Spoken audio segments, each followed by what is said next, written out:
C'est l'histoire d'un homme de Dieu qui s'appelle Corneille, dans Acte 10. Tout le chapitre parle de son histoire.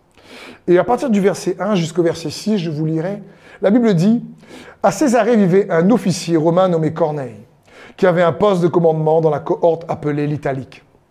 Il était pieux et adorait Dieu avec tous les gens de sa maison. Il était généreux envers les pauvres du peuple et priait Dieu en tout temps. Un jour, vers 3 heures de l'après-midi, il eut une vision. Il vit distinctement un ange de Dieu qui entrait chez lui et qui lui dit « Corneille !» Corneille le regarda, tout tremblant, demanda « Qu'y a-t-il, Seigneur ?» L'ange lui répondit « Tes prières et tes largesses envers les pauvres ont été accueillies par Dieu et il est intervenu en ta faveur. » Il avait donné quelque chose à Dieu pour travailler en sa faveur. C'est pourquoi, maintenant, envoie des hommes à Jaffa pour faire venir ici un certain Simon que l'on surnomme Pierre. Il loge chez un autre Simon, un tanneur qui habite une maison près de la mer. Magnifique ici passage que l'apôtre Pierre, en tout cas, expérimente ici, vous allez voir, mais que Corneille, quel enseignement. Il faut comprendre que la Bible dit que Corneille, c'était un commandant dans l'armée romaine. Et il aimait Dieu, il priait. Et il faut comprendre que pour un Romain, devenir quelque part comme un Juif qui n'adore qu'un Dieu, c'est compliqué. C'est dans le contexte dans lequel il vit, cet homme-là, c'est compliqué. Ensuite, pour un Romain, aimer Dieu, le Dieu d'Israël, et le craindre et le servir, c'est aussi compliqué par rapport au peuple d'Israël qui n'aime pas les gentils et ceux qui se convertissaient à l'époque. Donc, des deux côtés, il n'était pas forcément très apprécié ou accepté, même si Dieu lui avait donné une faveur auprès du peuple d'Israël dans une certaine mesure. On le voit dans le Acte 10. Mais il faut comprendre que c'est comme si Corneille a choisi, lui, toute sa maison de plaire à Dieu. Il a choisi, lui, toute sa maison de servir Dieu. Et ça, quelque part, son choix le met dans la galère.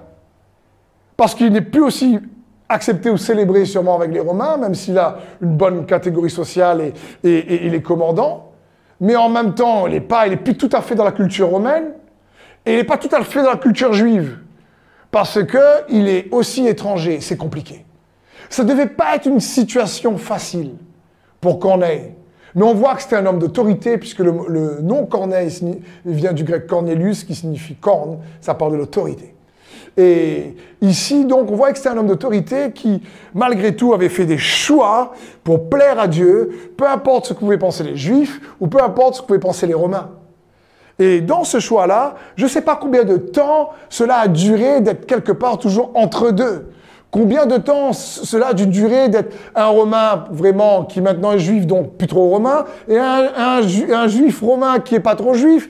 Combien de temps cela a duré, je ne sais pas. Mais ce que je sais, c'est que Corneille cherchait Dieu. Il a été comme cet avion qui va contre le vent. Il a été cet avion qui va contre le vent jusqu'à il attendait une percée, il ne savait pas laquelle. Jusqu'à un jour où une vision céleste arrive, il voit un ange. Et l'ange lui dit, mais va faire chercher Simon Pierre à Jaffa. Et le lendemain, la Bible dit dans le livre des Actes, toujours au chapitre 10, que Pierre est tombé en extase en plein midi. Il était monté sur le toit en terrasse pour prier. Et là, il vit une vision ouverte en extase, un drap tiré des 4 côtés avec des reptiles, des quadrupèdes, tout sur ce drap. Ce drap est venu vers lui à 3 reprises. Et à 3 reprises, une voix du ciel s'est fait entendre en disant « Mange, Pierre !»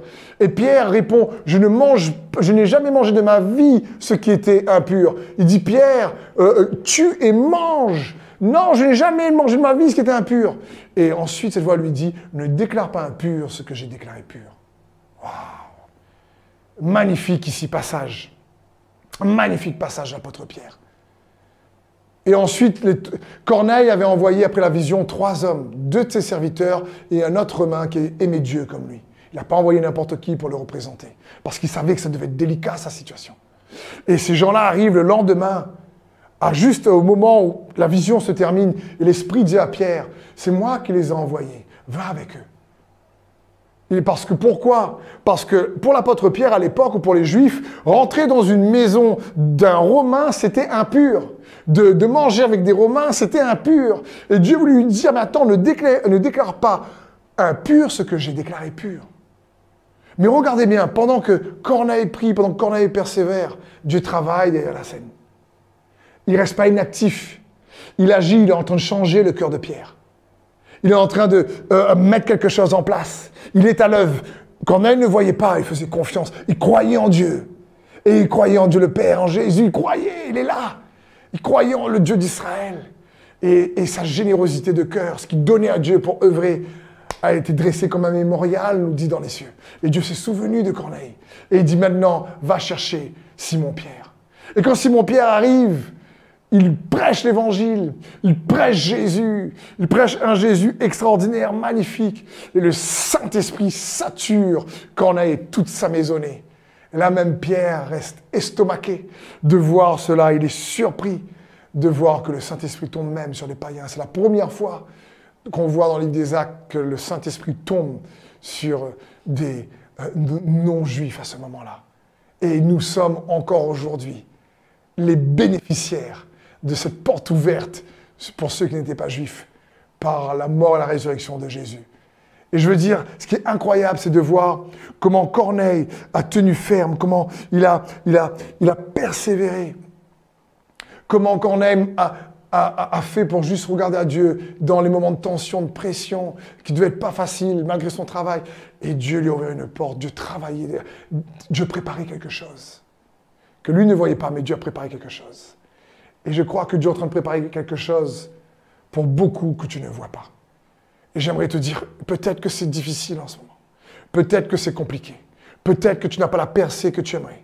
Que ce soit au niveau finance, au niveau couple, au niveau famille, au niveau santé, au niveau relations, parents, je ne sais pas. Mais comme Corneille, je t'encourage. Donne quelque chose à Dieu pour œuvrer ta louange, ta prière. Donne-lui ton cœur pleinement. Donne-lui ce que tu dis. Rappelle-toi qui il est pour toi. Nourris-toi de Jésus, de sa parole, pour combattre le bon combat de la foi. Parce qu'il te prépare quelque chose derrière la scène. Et pendant ce moment d'opposition, peut-être, alors continue à avancer par la foi pour Jésus. Continue à avancer pour que, quelque part après l'opposition, vienne la collaboration. Tu sais que Dieu œuvre, et par la foi, tu œuvres, pas uniquement pour lui, mais tu œuvres aussi avec lui. C'est ce que Dieu veut. Ce que vous lisez la suite de l'histoire, parce que j'ai vraiment cette pensée à cœur pour certains. Vous voyez que Pierre, ensuite, a dû se justifier auprès de Jacques et des leaders juifs d'être rentré dans une maison païenne qui n'était de personnes qui n'étaient pas juives. Et Pierre leur dit, mais écoutez, c'est pas de ma faute, j'ai une vision céleste, quoi. C'est Dieu qui m'a dit. Et là, je me suis dit, quand Dieu te change, mais change pas ton entourage. C'est compliqué. Et je crois que certains me regardent et je crois que vous avez prié en disant, Seigneur, c'est toi qui as mis ça en moi, c'est toi qui as renouvelé mon cœur, ma façon de penser, c'est toi qui m'as permis de penser comme ça aujourd'hui. Et au lieu que les gens que j'aime puissent m'encourager, les gens que j'aime, j'ai l'impression qu'ils sont en train d'être ce vent d'opposition. Et je crois que certains ont besoin de dire, Seigneur, je te prie pour eux, si tu m'as changé, tu les changeras. Et certains ont prié comme ça, je le crois vraiment. Cette parole est pour vous. Parce que c'est comme quand tu donnes ta vie à Christ et que ta famille ne comprend pas. Et alors, il y a une tension qui se crée. Parce que ce que tu as expérimenté, ils n'ont pas expérimenté. Mais je crois que ce que Dieu a fait pour Corneille, lui et toute sa maison, a été renouvelé, transformé. Que Dieu va le faire pour beaucoup. Pour ceux et celles qui me regardez, que vous priez pour vos familles, vous priez pour vos amis. Peut-être que tu as choisi de suivre Jésus ou que tu veux le faire, mais tu redoutes la réaction de tes proches. Prends courage. Je crois que Dieu veut toucher également ton entourage. Donne la foi en action en Dieu. Donne des paroles de foi à Dieu. Dans Proverbe 11, verset 25, ça me fait penser à Corneille, il est écrit « Ceux qui vivent pour bénir les autres recevront des douches de bénédiction sur leur vie. Et celui qui donne sa vie pour bénir les autres sera saturé de faveur. » Oh, c'était un peu Corneille, malgré l'opposition, malgré les difficultés. Il se donnait pour le peuple juif. Il se donnait pour ses serviteurs. Et Dieu a dit, toi, mon coco, je ne vais pas te louper. Tu vas prendre une douche de bénédiction. Et c'est son cœur pour beaucoup, je crois. Traduit de la version Passion ici.